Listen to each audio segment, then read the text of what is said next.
The labor on the install is pretty straightforward, just cutting things out and then sealing them up. I've installed ductwork. It is by no means rocket science. It's loud and uncomfortable. I start bleeding by looking at this stuff.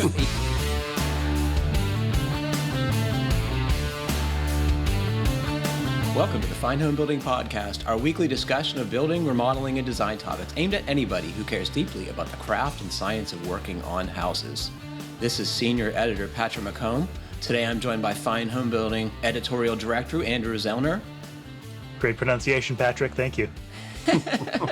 I've been practicing, man. Fine Homebuilding Editorial Advisor Mike Gurton. Hello. And our amazing producer, Jeff Rose. Hi there. Please email your questions to fhbpodcast@taunton.com. You can find previous podcasts and check out the show notes at finehomebuilding.com/podcast. Well, guys, it's good to see you. Thanks for being here this morning. Happy to be here. Good to be here, inside in the warmth. What have you guys been doing? I've just been trying to stay warm. You know, I was out in Connecticut last week, and it was still like, it got cold kind of right towards the end, but coming back to snow and ice and cold in Minneapolis, it takes a while to acclimate again. I don't know what Mike and Jeff would say. I don't know how you guys do it. Yeah, I don't know what Mike and Jeff would say, but Southern New England has, in my mind, a pretty ideal climate. It's not nearly as cold as where you are, or even Northern New England. What do you think, Jeff? Yeah, well, this is kind of all I've ever known because upstate New York, I mean, I lived in Buffalo for a while, so that got a lot more snow, but not that much colder, windier. Right, yeah. Well, you have experience in northern Vermont, too, which I think you'd agree is completely different, right? Yeah. But usually that's summertime. Yeah, right. It's nice there in summer. I finished the overhangs on the barn. Well, it finished for now, as our friend Ian would say. I have to paint the soffit boards in the spring, but that's blessedly I can't do that right now, so I get to take a break from it.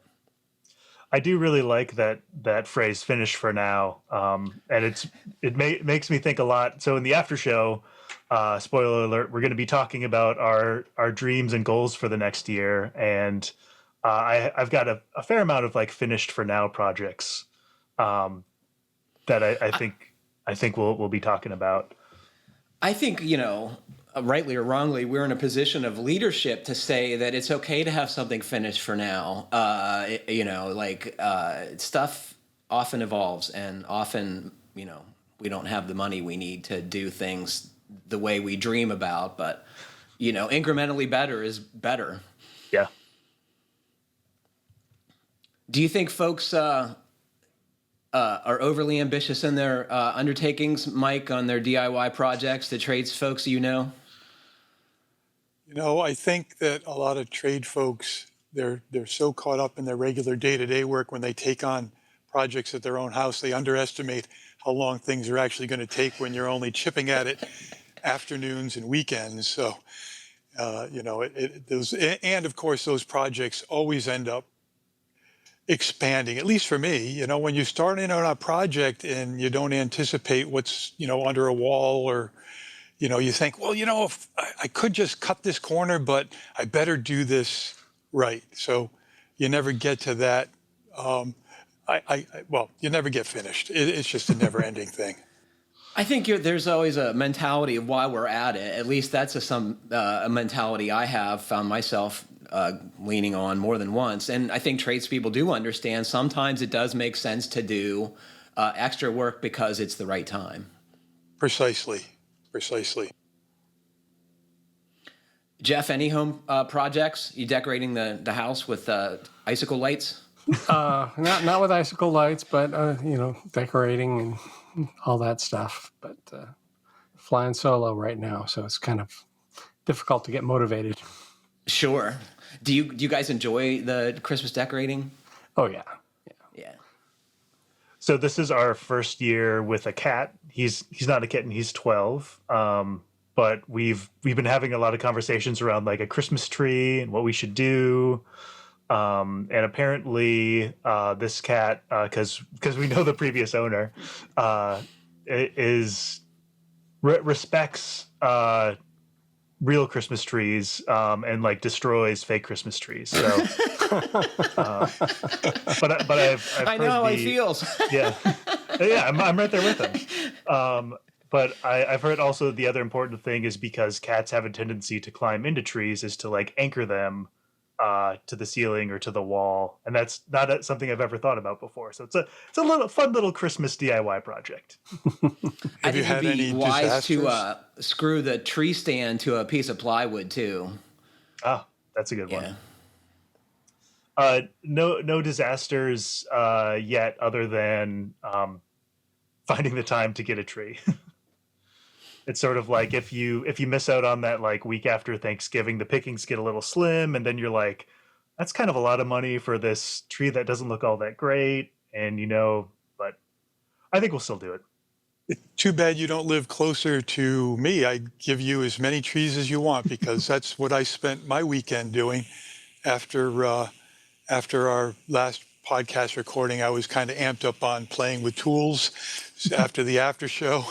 So I took my Milwaukee chainsaw and climbed up. I have a forest of spruce trees all in the vicinity between my property and my mother's. And to keep them from becoming 150 feet tall, every year I prune the tops off. You prune the leaders off. And really those leaders on the top of those trees look like Christmas trees. So in the front of my house along the street, I have, and I've done this for almost 20 years, I put up a sign, free Charlie Brown Christmas trees and green. So I cut all the limbs off that I got to trim, and I pile those up in one pile, and I cut the treetops off at, in that 4 to 10 foot range, and pile those all up.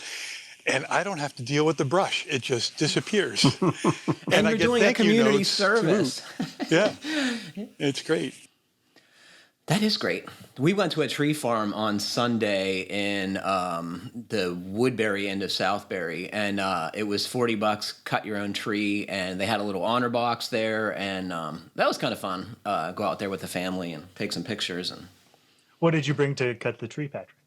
a bow saw, yeah. In my younger days, I would bring a chainsaw, but that does scare the civilians there sometimes who are there with their little children, right? And that doesn't seem good, so I used a bow saw, which cuts a Christmas tree quite easily and quickly. Electric chainsaws are also pretty quiet. Yeah, if I had one of those babies, I'd be out there. I would offer to cut other people's trees just for fun. You've got to get one. It is just a joy to have the Milwaukee. And I know there are other brands as well. And the electric brake I don't know.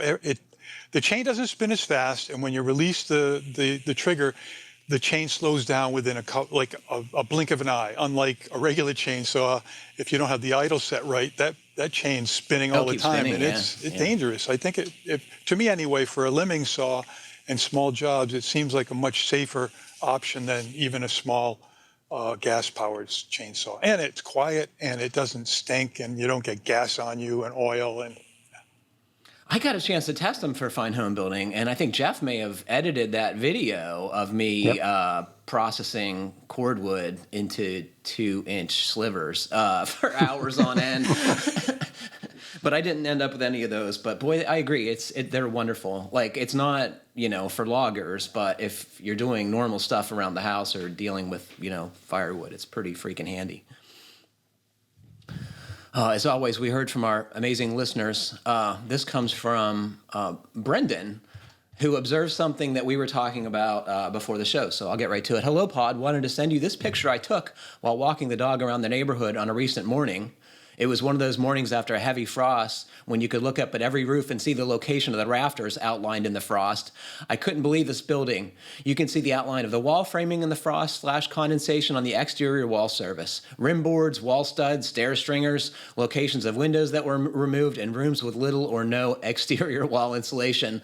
This triple-decker got a moderate renovation a few years ago with new cladding and presumably some sort of new WRB. I don't think there's anything wrong with this building besides inadequate insulation. At work, we were discussing this and trying to figure out why the condensation was so apparent on this building and why we don't see this more often.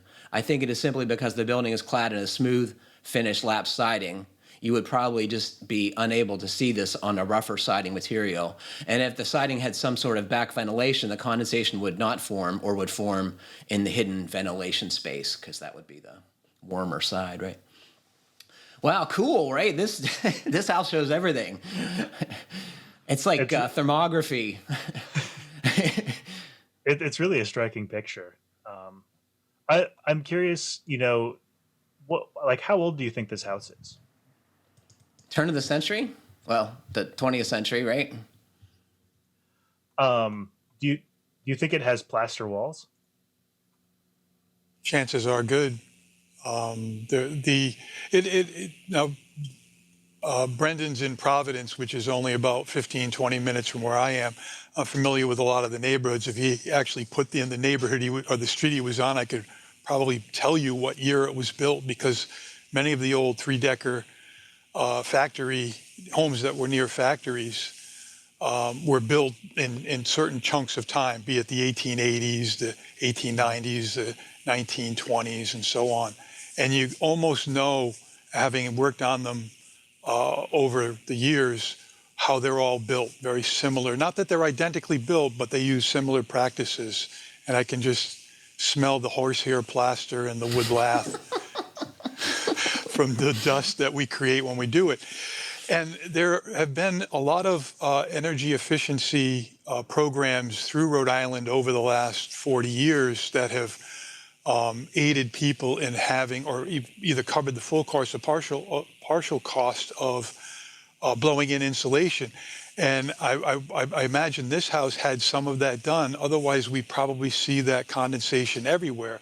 And that's why you notice it at the rim joist and the stair stringers, where the condensation is appearing more than other spots. So they probably did at some point have some blown in done in those walls.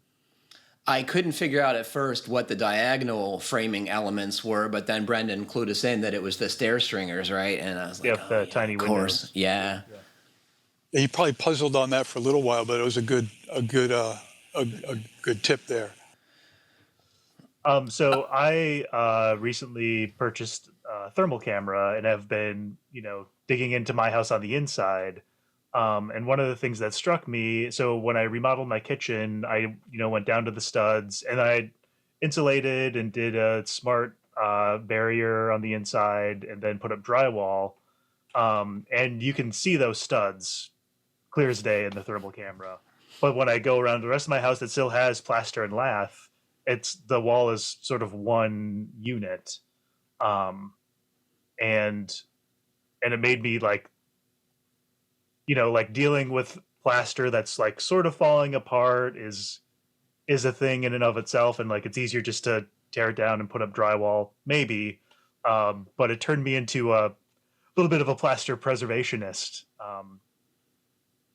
And so, that's why I asked about the age of this house, because my plaster walls have no insulation in them. They're just, wide open. And as I think about energy efficiency and thermal bridging, like, I understand that what we're seeing in this picture is thermal bridging. And it's like, how bad is thermal bridging? It's like we can identify the phenomenon, but like, what danger is it, or like what is it doing to the house? Well, the bridges are condensing surfaces potentially, so you could have mold, festering, or rot there if it's in the wrong place. But in your case, I think it would be more important to do some blower door directed air sealing than it would be to rip all your plaster out and insulate the walls, because you still have to do the air sealing anyway, right? Yeah, and that's sort of been my again, talking about goals for next year. That's one of the things on my list, is to tackle more air sealing. I think that it would be hard to argue that that's not the best first effort to improve the performance of anyone's house. Yeah. And in some cases, when you do blow in, particularly with cellulose, into open wall cavities, it does a fair amount of making the home more airtight just by virtue of the dense packing. The one concern there, especially with plaster walls over lath, if it's old and it's already starting to come loose, is if you don't have a good dense pack installer, is you can actually blow out some of the walls, or some of the plaster keys will, which are little lumps of plaster that spread out through the lath. It will actually knock the plaster off. We've seen some disasters. So how long do they keep filling the stud cavity after the plaster is missing, Mike? That's what I was going to mention. They keep filling and filling until they go, this is taking a long time. Then they walk on the inside, and then you see half a room full of cellulose. In its entirety, right? Yeah, there's lots of horror stories. Yeah, I'd say my walls are in good shape. It's my ceilings I'm more concerned about. Well, that's usually loose fill, right? Ceilings. Yeah. I mean, so that seems like less risk. But, you talk about your asbestos siding. Well, let's talk about this in the after show. Yeah, we can talk all about my asbestos in the after show. Speaking of, goals for the new year, right? Okay, this comes from, let's see, Justin. Hey team, as I was listening to episode 519 today, the comments about power tool batteries stood out to me. Until recently, by choice, I was an electrical design engineer at Milwaukee Tool and thought I might weigh in on the risk to batteries. Broadly speaking, if you're using one of the major brands that contractors lean on, think red, teal, and yellow, it's funny, people in the power tool industry do refer to each other's tools by color, which I find very interesting. You're using that brand's battery, circuitry is indeed included to prevent damage from too much power draw or a temperature rise that would degrade the batteries at any sort of accelerated rate. If you buy compatible third-party batteries, the lower cost is generally in the reduced battery cell quality and the monitoring circuitry. Not all batteries are created equal within the lithium-ion family. The chemistry of the battery helps determine how much power can be delivered by any individual cell within the battery pack, and it becomes a matter of matching the battery to the application.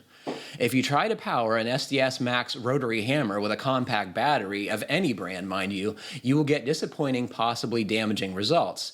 If you use a high output or heavy duty battery, you will get peak performance and have effectively zero risk to the battery. In order to get an 18-volt tool, there are 5 battery cells in series.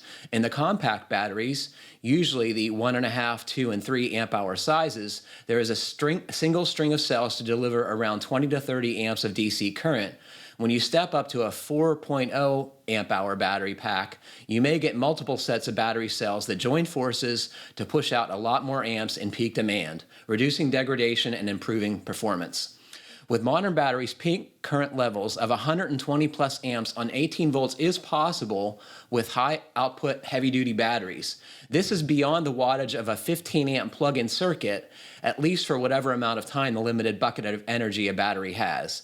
As the batteries step up 36, 48, 72, and 80 volts, the current levels and consequently the heat levels go down. This becomes another economic trade-off of battery cost/weight with power delivery and performance. I realize I've rambled a bit, as engineers are wont to do, but for the too long didn't read version, if you are pairing a proper battery with the demand of a tool, there is very little risk to the battery or the tool, even in the demanding applications like concrete and cutting worlds. Of course, abuse scenarios are the caveat to this declaration. Regards, Justin. Justin, that was amazing. Thank you for that. Yeah. What'd you learn, Mike? What I learned what it's got me thinking. Well, I learned that I don't have to really worry about when I'm using my 18-volt drill driver to mix a batch of mud. That the battery and the circuitry of the tool is going to prohibit me from overtaxing that battery. But it did bring to mind what we were talking about in the after show last time, where Andrew, you pointed out that some of the 3D printers, there are adapters where people are making these adapters where you can take a red battery and put it on a teal tool. Mm-hmm. And I just wonder if, as Justin's pointing out, that there's circuitry that might be unique to a particular brand in the way they've designed the battery and the tool to work together. If we do this battery swapping between brands, if we're going to run into problems then. It seems like a greater likelihood, right, than using the thing that's made for the tool. Yeah. Yeah, I love it. And I've heard from engineers at other tool companies that, you know, to the outside observer, a cordless table saw might not make sense, right? But in theory, it puts out more horsepower than a plug-in version because you're limited to how many electrons you can get out of a 15 amp circuit. That was sort of the thing I took away from Justin's letter is like, with batteries, you can like have bigger tools on a job site and like not rely on the homeowner's electricity at all, or like a huge generator, you know, that kind of stuff. I think that's pretty cool. It's often a problem. I mean, like if you're trying to run a big electric motor, like a table saw or a big miter saw, and you're cutting, big stock, the chance you're going to blow the client's breaker or fuse is I've done it. It's really annoying. Then you got to find where the panel is, and Yeah, and in they the don't meantime, like it. and in the meantime, you've probably taken out a third of their house, particularly on old houses that weren't wired. And you could waste a half an hour messing around with that problem, right? Oh, this comes from our friend Doug Horgan. Another great conversation in 519. Mike is a terrific guest. Another 33 years, and I might know 80% of what he does if I'm lucky. I think Doug's selling himself short. For folks who don't know Doug Horgan, he's been writing lots of articles and doing videos as well as speaking at conferences. So he's a thoughtful, knowledgeable, building expert in his own right. So Amen to that. Amen to that. He says on the fireplace doors question, I remember this well. In the 2009 I-codes, a section was added to the residential energy code. For those of you who are following along, turn to section N 1102.4.3. And the provision says, new wood-burning fireplaces shall have gasketed doors and outdoor combustion air. Doug says, I learned on our internet forums that people who studied fireplace thought this was a terrible idea, and that adding tight ceiling doors to a standard masonry fireplace and chimney could cause it to operate at much higher temperatures and increase fire hazards. One rating agency wrote a letter to the ICC stating that it would be hazardous to add gasketed doors attached. And that comes from Intertech, which is one of these testing labs, right? In 2012 and subsequently, the section was changed to read, new wood-burning fireplaces shall have tight-fitting flue dampers and outdoor combustion air. Obviously, this doesn't affect performance while you have a fire going, while preventing air leakage during use, so it seems like a better way to go.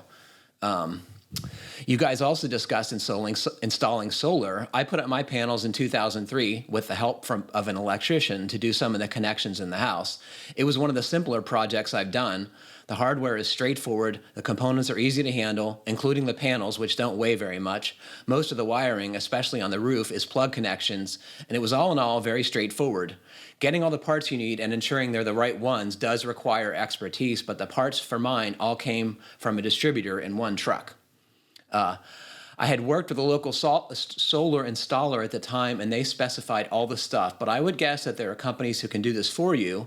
The electrician who helped me said that he had seen systems where people didn't know you need special disconnects for high voltage DC. Regular AC electricity doesn't arc as far, so standard AC disconnects are dangerous with DC. So there are things to be careful about, but as long as you have the right parts, putting them together is not that complicated. I also like James's question about roofs. Getting roofs right, especially the complexities with remodeling and additions, has been a huge part of my job over decades. With the amount of water that hits roofs in all forms, dew, rain, windblown rain, snow, ice, any flaw can cause an expensive problem. We've created 2 presentations about it for our in-company trainings, and there's an older version on YouTube in our best practices video series. I'll put that link on the podcast page. I'm actually doing an updated version at JLC Live this year. It's called 37 Ways to Build a Roof Wrong and How to Avoid Them, and is based on the many problems we've found over the years, mainly with work we've been asked to diagnose and fix, but plenty of our own mistakes as well. Doug Horgan, Vice President, Best Practices, BOA. Doug, that was great. Thank you. I want to see his presentation, right? Yeah, I'm curious if, previous ones were like 36 or 35 ways. Yeah. Every time he encounters a new problem, he just expands his content there. Regarding the fireplace doors, I after Doug noting the 2012 code, I went and looked at the 15, 18, and 21 code, and in pretty much each subsequent revision, they've adjusted the wording.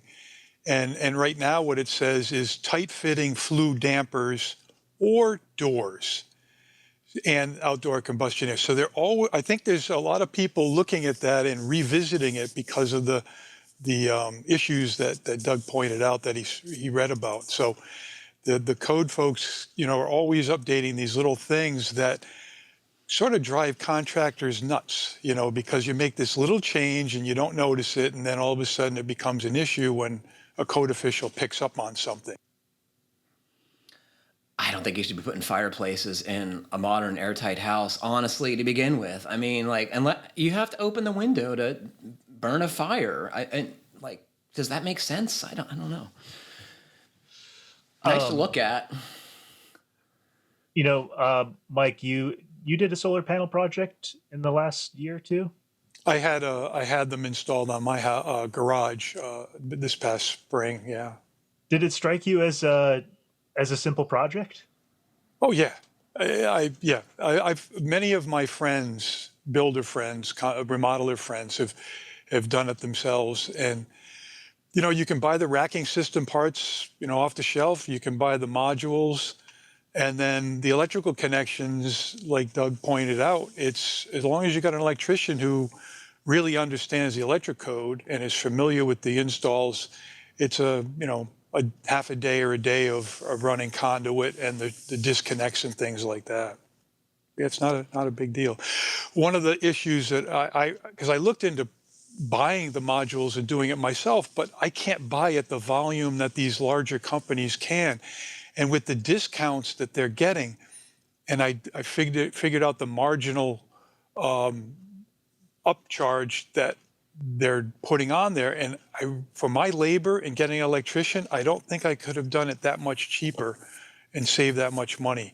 But it all depends on sourcing of materials too. Mm-hmm.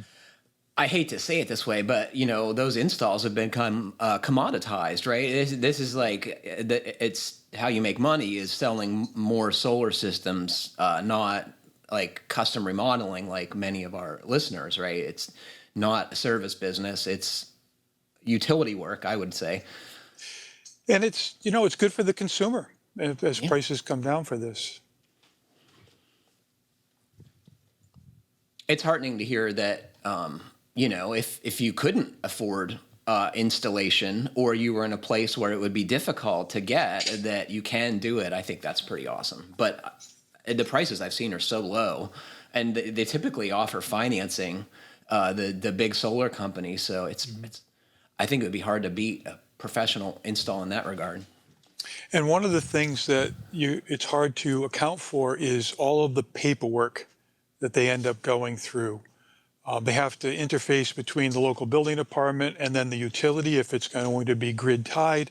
And then in my case, where I have become a utility provider, in other words, where I live, we have decoupled generation from distribution of electrical energy. So I'm actually an energy generator. So I get paid by the utility company for the kilowatt hours that I put into the grid, and then I purchase my electricity back. So there's a stack of paperwork that we had to go through, and they simplified that. If I had to go through the network of red tape, I think I would have just pulled the rest of my hair out. So the utility is buying your power just because you have a state required net metering clause, or is it because folks who want to pay a premium for clean energy, the utility is using you as a clean energy producer? So I am essentially the same as any other utility that produces power, whether I'm hydroelectric or nuclear or some other source. So I sign a contract with the state or with the energy utility here. They only provide the wires, distribution. They're not allowed to produce any electricity. So it's a different system than in most states. And because of the state mandates for renewable energy production, the utility needs to purchase solar power, and there is an incentive for homeowners to put them on their roof. So I actually sell power to the electric company for them to resell at a lower price than they're paying me. So I'm sort of being subsidized by all the other ratepayers, at least on the sales side. But now with the cost of electricity going up, it's kind of at a par right now, what I pay and what I produce. Jeff, So Andrew, have you guys ever considered PV? Well, first I was going to make my nuclear reactor joke and ask Mike when he's putting one in. Well, with That's one fine home building feature you have not done, your own home nuclear reactor. But with today's news, we're talking on Tuesday, the 13th of December. Yeah, I saw that. Yeah. I mean, I've been waiting for fusion since I was in physics in high school in the mid 70s. That was like the holy grail. I remember our science teachers talking about, and it gets to, Mr. Energy and Back to the Future. Just put in a banana peel and you're off flying your car into another time. That'll be a sidebar in your nuclear reactor feature. I mean, but the How far idea away there are we from is time travel. Yeah. But the idea there is if they can harness this fusion, it could be done on really small scale, and who knows, we could be driving fusion reactors in our vehicles someday. I hope Your I live lips to that God's long. ears. I hope you're right. I hope I live that long. Andrew, solar, Jeff, solar, thought about it? So one of the reasons I bought my house is because it's next to a city park with a bunch of beautiful giant trees. And so I've done like the rooftop calculation, and it's like I'd have nowhere near the space to generate even like a quarter of the energy I consume. But my garage gets a ton of solar exposure. Unfortunately, it's like one or two good storms away from just falling over. And so when I build my new garage, part of like I've been designing it in my head, but part of it is having a plane with the roof angle at the exact angle I need for my latitude to throw some solar panels on it. So Cool. we'll see we'll see what happens first. How about you, Jeff? My house, unfortunately, is not well suited. Or not because the orientation is almost north-south for the gable, and then the western part of the house has a lot of tree cover. So that would be. It's possible, but it would be. I don't know how effective it would be. It's still a chunk of money, too. Yeah. Yeah.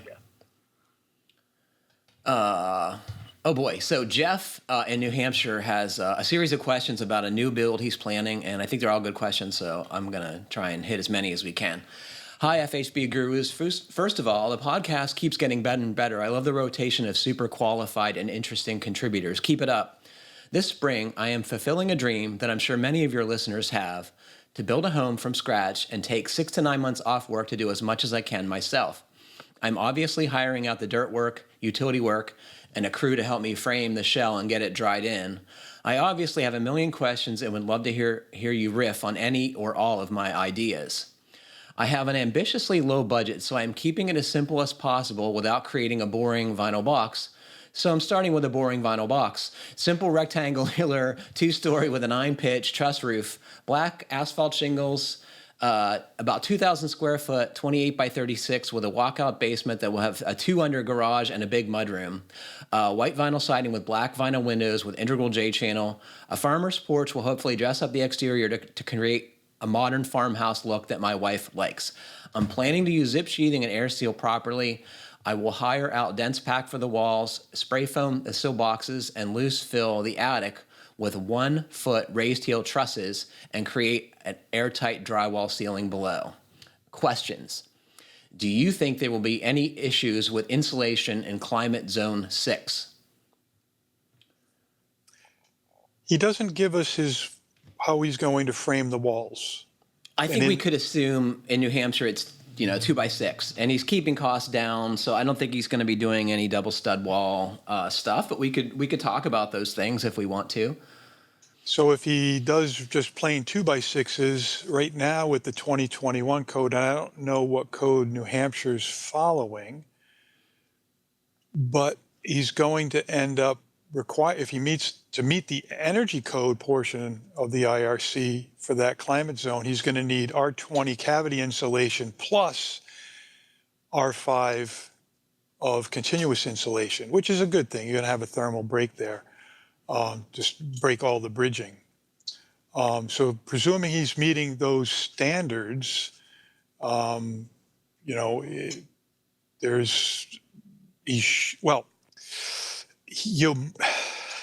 this is where you get into, there's what the code calls for, and there's what good practice would be to reduce the chance of condensation on the inside of your exterior sheathing.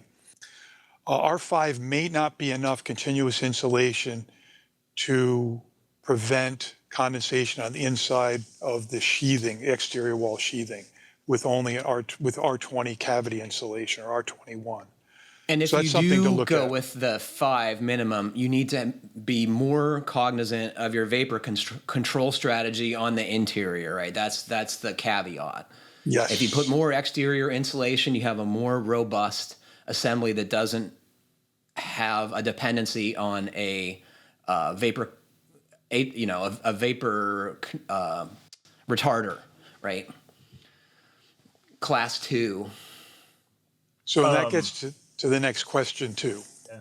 I was gonna. So we touched on this maybe after the after show last week, but talking about the 2021 code is, will he need R60 in his attic?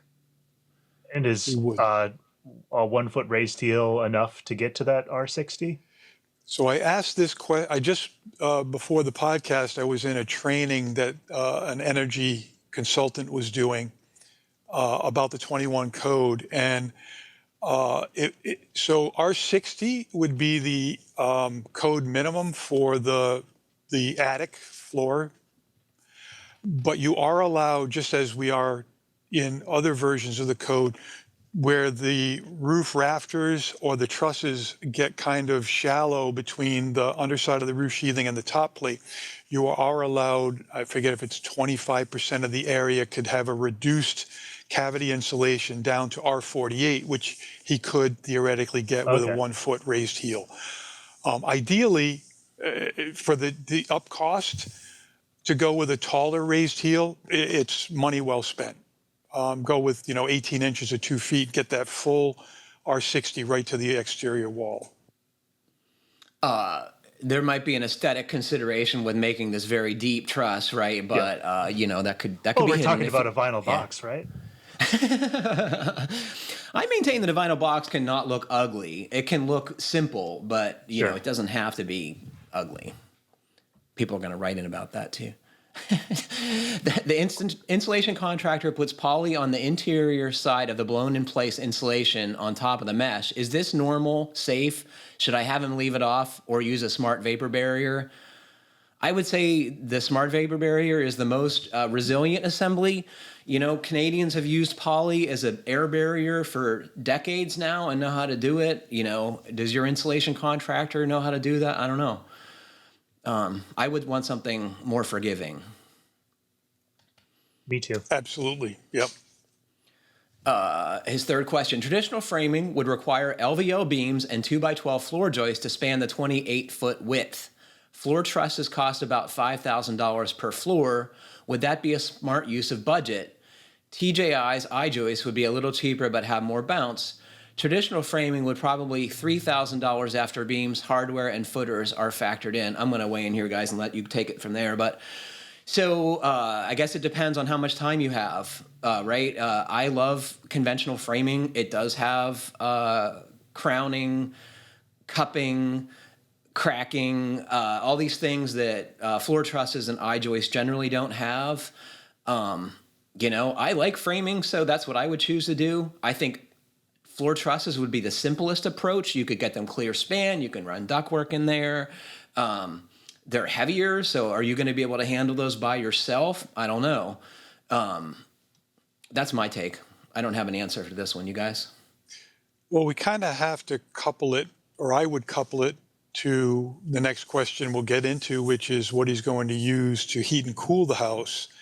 And if you're going to, if you're going to be running any ductwork, that second floor of a 2-story house, I found using open web floor trusses to just be a nice, simple way to give us the cavities we need to run the ductwork, both to service the upper floor and the lower floor.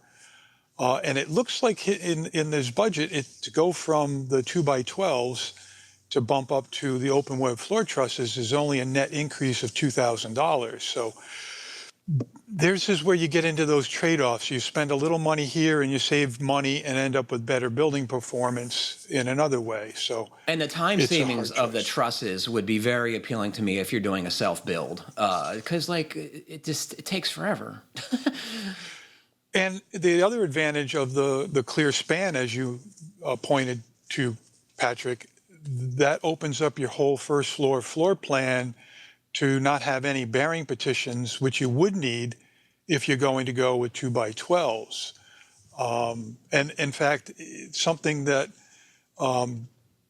that Jeff should look at is he's talking a 28-foot deep building.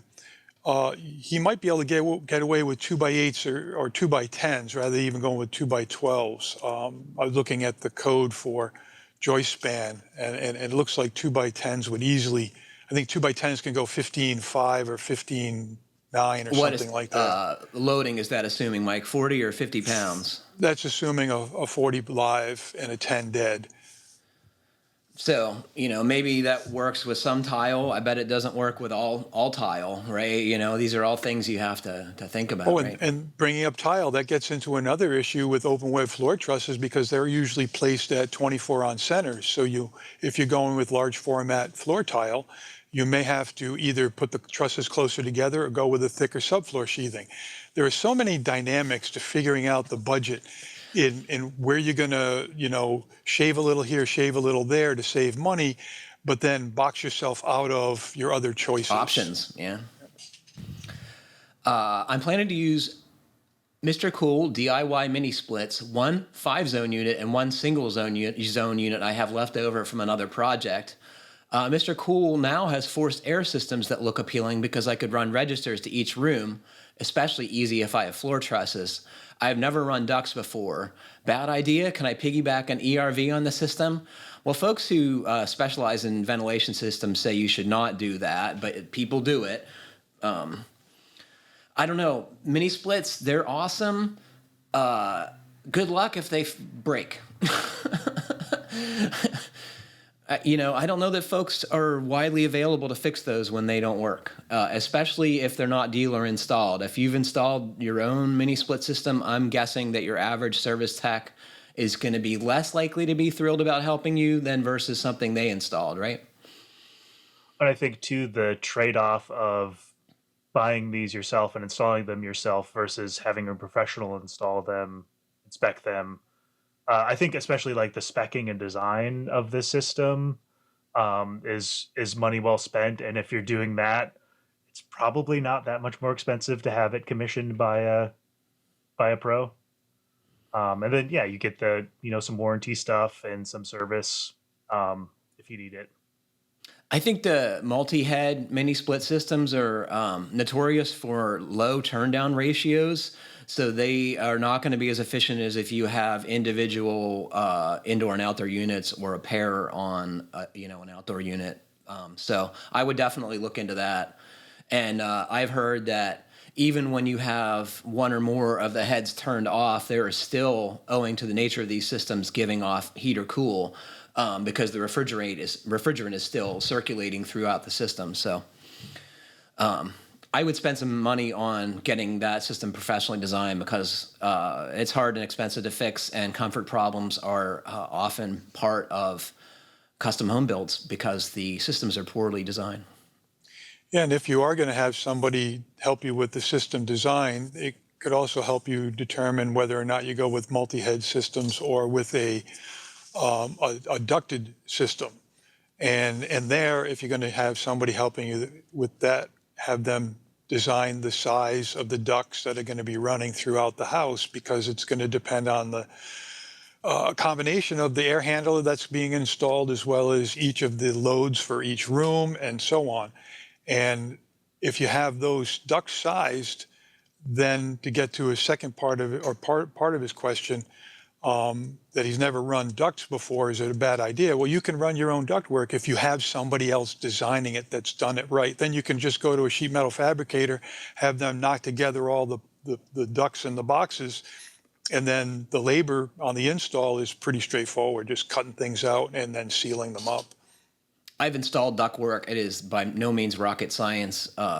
It's loud and uncomfortable. I start bleeding by looking at this stuff even before I touch it. So it's a great question, Carson. I hope you will. Excuse me, Jeff. Jeff, I hope you will keep us posted on your build, because I'm curious to see how this is all going to play out, and let us know the decisions you make, because I think other folks would benefit from your experience. Do you think 6 to 9 months off of work is ambitious, or does that seem right? I think it's right.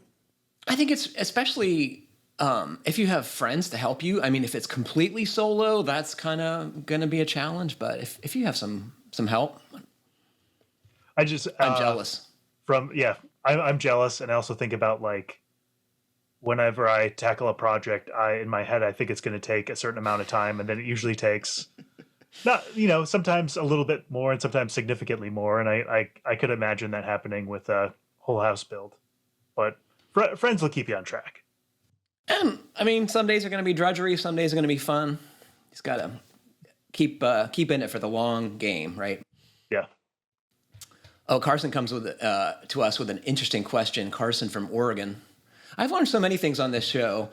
First of many things is how to pronounce Oregon. I know I was doing it wrong when I first started recording the podcast, but folks are kind enough to set me straight. Hi, FHB crew. My field over the past decade has seen an exponential rise in the number of not only research publications on practical uses of deep neural networks, but on released products already showing a rate of progression that even stuns those of us in that industry. So I didn't even know what this meant.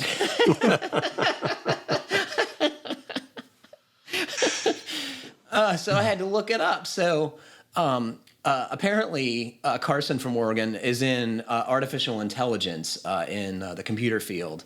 And he writes, has artificial intelligence affected the trades at all yet?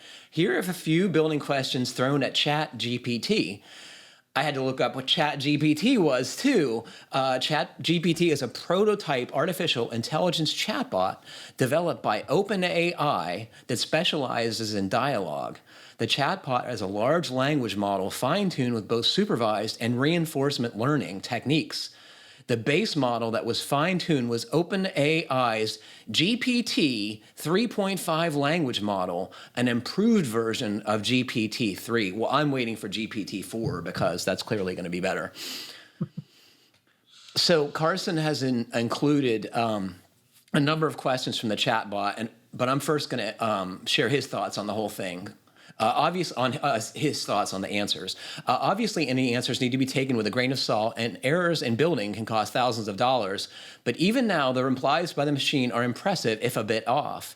The ChatGPT bot incorrectly states the amount of spray foam thickness for a vaulted ceiling at 4 inches. Many could get away with 3 or 3.5 inches, depending on the foam, according to the bot, as well as the reason for the minimal thickness. They say the bot said thermal performance instead of condensate prevention. It also says that the minimum header size for a 6-foot window is a staggering 6 by 12 instead of 4 by 10. The mini split question has a good answer, but is it unfortunately lacking any real numbers? The answers are nonetheless close, and perhaps even more importantly, all repeatedly point out to check with local building codes and or HVAC contractors. In a few years, this could be revolutionary for your average/owner builder to not have to wade through hours of building codes and forum posts to get in situ answers to detailed technical questions. What about you? Can the experts completely stump the AI overlords? I haven't had a chance to actually ask that bot any questions, but I was thinking about this last night, and one of the questions I wanted to ask it was, what is the best insulation? And I'm guessing depending on where it's gleaning its information, it's going to give me a different answer, right? Fascinating stuff. So here's some examples, and I'll ask you guys to see, tell me what you think after a bit. Examples of Chat GPT questions and answers. How to fix a leaky LG front-loading washer. If your LG front-loading washer is leaking, there are a few possible causes and corresponding solutions. Here are some steps you can try to fix a leaky LG front-loading washer.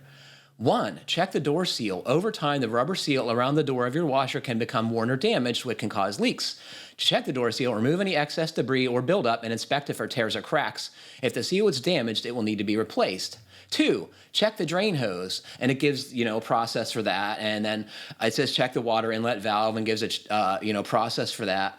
If these steps do not fix the leak, it's possible that there's a more serious issue with your washer, and you may need to call a professional appliance repair technician to diagnose and fix the problem. It is also a good idea to consult your owner's manual for specific instructions on how to troubleshoot and repair your particular model of LG front-loading washer. What do you guys think? It's not bad, but it's like could have been written by, a web editor or myself, in years past. That's what that would have been, right? Mm-hmm. What is the minimum spray foam depth required for an unvented vaulted ceiling for climate zone 5B? It is important to consult local building codes to determine the minimum spray foam depth required for an unvented ceiling in your climate zone. In general, however, the minimum spray foam depth for an unvented vaulted ceiling in climate zone 5B is likely to be at least 4 inches. Spray foam insulation is a type of insulation that is applied as a liquid and then expands to fill the space where it is applied. It is commonly used in unvented vaulted ceilings because it provides a high level of insulation and air sealing, which can help to improve the energy efficiency of the building. The depth of the spray foam insulation is an important factor in determining its effectiveness. In general, a minimum depth of 4 inches is recommended for unvented vaulted ceilings in climate zone 5B because it provides sufficient insulation to keep the building warm in the winter and cool in the summer. However, the actual minimum depth required may vary depending on the specific characteristics of the building and the local codes. It is always best to consult a professional contractor or building code official to determine the appropriate depth of spray foam insulation for your particular situation. So I think you guys would agree that it gets that one wrong completely. That's not enough insulation to meet code in anywhere, maybe the very warmest parts of the country. I'm curious, when you think about artificial intelligence, it's like the sum of its inputs, right? And so where did this information come from? I don't know. The spray foam industry is my guess. yeah. It's a fix all for everything, right? So, but yeah, I'm wondering if so you probably can't reverse engineer the AI, but you could do a Google search for some of the things the AI is saying and potentially find where it's getting its information from. So first of all, we should have the AI hook up to Fine Homebuilding's archive. And I thought you were going to say we should have it hooked up to the Fine Homebuilding podcast archive. And I was like, well, that'd be hilarious. I regularly just type in a question I have into Google. Usually it's not related to buildings, but it's other things. And I get, 800 million answers within, 100,000th of a second. And you still need to have, what I found anyway, you need to have a base level of knowledge to be able to determine whether the answers you're getting are junk. And part of that has to do with looking at the sources that Google is kicking up there. And I know they use algorithms based on, maybe it's how many times that site was visited or how many times a particular word was used or whatever they're doing now. But the qualifications it seems like a fairly low bar to determining the quality of the answers that are generated. And I wonder over time how this AI is going to source, as we mentioned already, source the information and vetting it, and then coming up with what the answer that they deliver to someone, because you don't get to see with this kind of an AI what those sources are like you do with a Google search where you can use your own poke and sniff test. Here you don't get that opportunity. So it'll be really fascinating to see where this goes over time.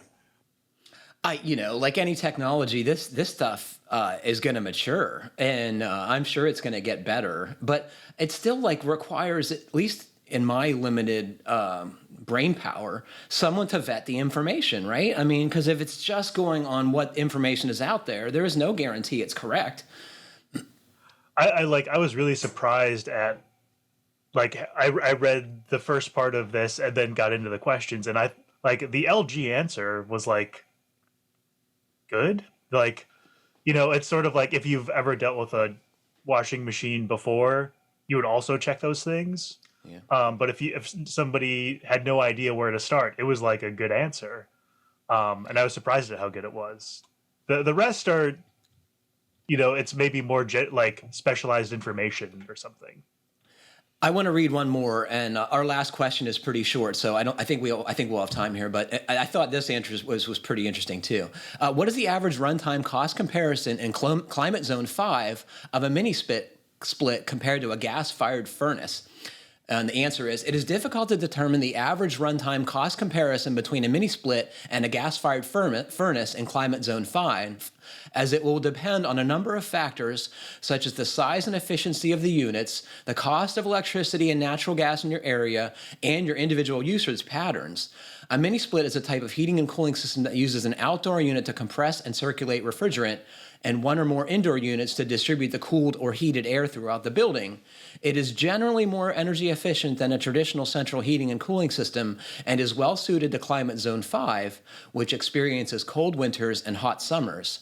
A gas-fired furnace is a type of heating system that uses natural gas as a fuel source to generate heat.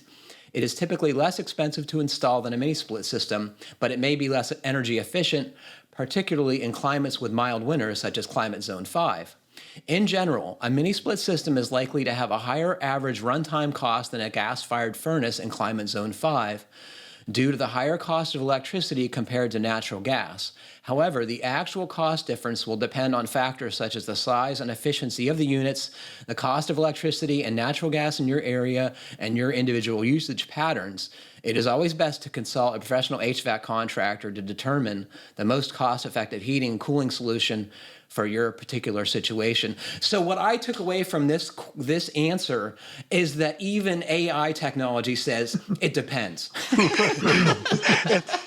And that's the exact same thing I took away too. And it said it depends in all 4 of the different paragraphs. But that's the right answer, isn't it? It is the right answer. Yeah. Yes. So it got the right answer. And I think it's a person would get frustrated with the AI because they're getting a non-answer, and you want an answer. Yeah. But and that really gets to, with any of this AI, it's going to take learning on the part of us who are asking the questions, because we're going to have to ask the question to get the answer we want, not the answer we are expecting, but the answer we need. And a lot of people are, they ask a general question, but they're hoping for some very specifics, or they're asking a very specific question to which there's going to be a lot of other variables that they would need to enter into.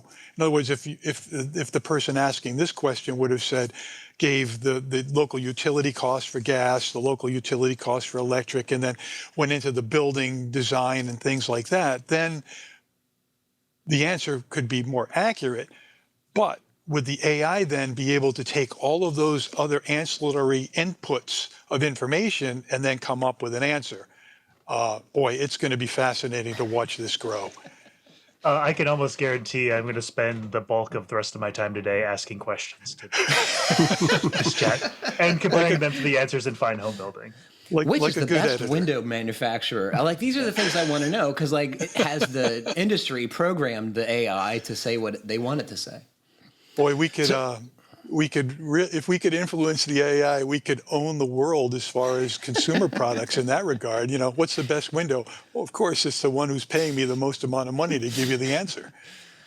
That would be an interesting answer in itself, right? This is a question that someone asked of you, Mike, and I'm grateful for your sharing of the podcast. And I'm pretty sure we don't have any answers, but what I'm going to do is what I often do, which is ask our listeners to weigh in with their feedback, and I hope they will. Hi, Mike. I'm a carpentry/construction trades instructor at a technical high school. We incorporate a lot of your videos and articles from Fine Homebuilding and JLC in our program, and they're indispensable. Thank you. Like many career technical schools, students spend part of their day in the trades program and most of the day in their general education classes. We've been discussing ways to blend the general education high school coursework into the trades program. One idea I'm championing is grounding some traditional general education topics within the trades program. Teachers on both sides of the school, trade side and general side, think we can do it, and we're looking for models that overcome some of the hurdles we are bumping up against. I'm hoping you have some insight. One of our worries is how standardized testing metrics will be impacted. When we harbor some of the instruction in the construction trades realm, some teachers are afraid students' test performance will suffer. I believe students will perform better on tests because we construction instructors teach via meaningful applications where students solve construction problems daily. Think mathematics and building science physics. The other main concern is how to grant students credit for general election coursework that are delivered within the trade program. Here's an example. My teaching credentials don't permit me to teach math, even though we cover geometry and trigonometry throughout our carpentry program. We're hoping that by team teaching with the general instruction teachers, students will be able to receive credit. But we're getting pushback from school administrators who are concerned about accreditation and state education officials. Do you know of any construction career programs that have tried blending or centering general education courses within the construction classwork? I appreciate any ideas or referrals, James. And do you have anything to add to that, Mike? Not other than I've been asked this question in different ways, many different times over the last 20 years from teachers just like James, who are looking to, they see, the way I'm imagining is these teachers in career tech, they see the connections between what the students are learning in their general education, say a regular sit-down classroom, listen to a lecture, do some problems, and they see how the students that they're teaching with the hands-on stuff in, say, a carpentry program are actually picking things up because the light bulbs are going off, even if the students aren't necessarily going to follow that career track all the way through. You know, a lot of young students end up taking some career trades instruction in their general high school just as a matter of coursework as an elective, but and maybe plan to go into high school, but they're getting that little light bulb off. But I haven't seen a program, or I'm not aware of any. So you're right, Patrick. It would be good if there are any listeners who have seen programs or know of programs where they blend the two together, where you're getting the comprehensive sort of general requirements for, you know, whether it's writing or English or history, and you tie that to the construction where it fits, and see if there can be a blending. Just as James put it, it's a really good question. It makes so much sense. If it doesn't exist, it certainly should. So I hope, folks, if you know some kind of program like this, it would be hugely helpful for imagining other instructors besides James. In my high school, there were a couple of classes that were team taught. It wasn't, trades and math. It was a team taught English and social studies class. That was sort of like, I think the class period was like twice as long, but it like allowed folks to read about specific times in history and discuss them both from like the English side, English literature side, and then also like the historical context. And those classes were incredible. Like the amount of understanding you get out of both those subjects is like, it like compounds. It's not just like twice you would get. So it's really exciting to think about ways to blend technical instruction with traditional learning. I take umbrage a little bit with, how's this going to impact our standardized testing metrics, and how's this Me going to too. impact our Teaching to the test accreditation? is never the right answer. Yeah. And we know there are very smart, capable people who do not think in the way that a standardized test will show. And it's sort of like another it's another problem we need to think about. But yeah, and it's also like thinking about what the goals are for somebody going through K-12 learning. Is do we want them, is the goal to get them to pass a test? Is the goal to make them into contributors to society? Yeah, I think I know what anyone who listens to this show would say. You know what I mean? It's like, are you really serving the student body if your motivation is to make your school have high test scores, or like provide meaningful life choices for them? Yeah, we got to teach wood movement. We got to teach thermodynamics. And those can be tied back to just general science. Yeah. I think your point there, Andrew, one of them is the silos of each of the different coursework, and by any sort of mixing, you're going to end up learning more in a holistic way, which is the way we learn when we're out, just playing and doing the things we do in a day in, day out. We're not learning the learning you do outside of school is not history, it's not social studies, it's not physics, it's kind of all mishmashed together. Mm-hmm. And there's a little bit more precedent for that in elementary education, but it's like as soon as you reach that, I'm 15 years old, I gotta buckle down and get into college, and it's really the wrong message. Well, hopefully somebody has Maybe some ideas. we're getting a little traction. I hope. It seems like, if nothing else, the amount of dollars to be made in trade work presently has gotten people thinking about it more seriously, I am sure. And that includes our academic folks, right? Like, my plumber makes twice as much money as I do. Maybe we should be steering these kids somewhere else, right? Yeah. So, Andrew and Patrick, have either of you met or talked to any construction trades instructors who are using Fine Homebuilding content in the classroom? And what have you, what have you heard from them on how they're incorporating that? So we get, emails regularly from folks that are asking, hey, I love this article. Do you mind if I share it with my class? And it's like, absolutely, share away. Yeah. I think a lot of it, I think the illustrations, especially in Fine Homebuilding, are super useful for folks trying to understand how systems work. Yeah. And I've often thought about like developing more curriculum for teaching these things. Because ultimately, like Fine Homebuilding, we are teaching folks about residential construction. And, we're probably like all of our content should be able to be understood and comprehended by somebody in high school, regardless of what we're doing. What are we talking about in the after show again? In the after show, great segue, Patrick. We're going to be talking about sort of, reflecting on the year we've had, thinking about goals for the new year. I'm really curious to see if Mike has any New Year's resolutions. You too, Patrick.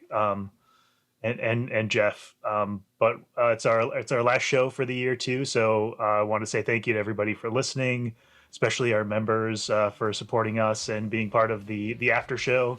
It's been a fun experiment, growing a little bit, and we've got great things planned for the after show in the new year too. So there you have it. We'll talk to you all real soon. Well, unfortunately, that is all the time we have for today.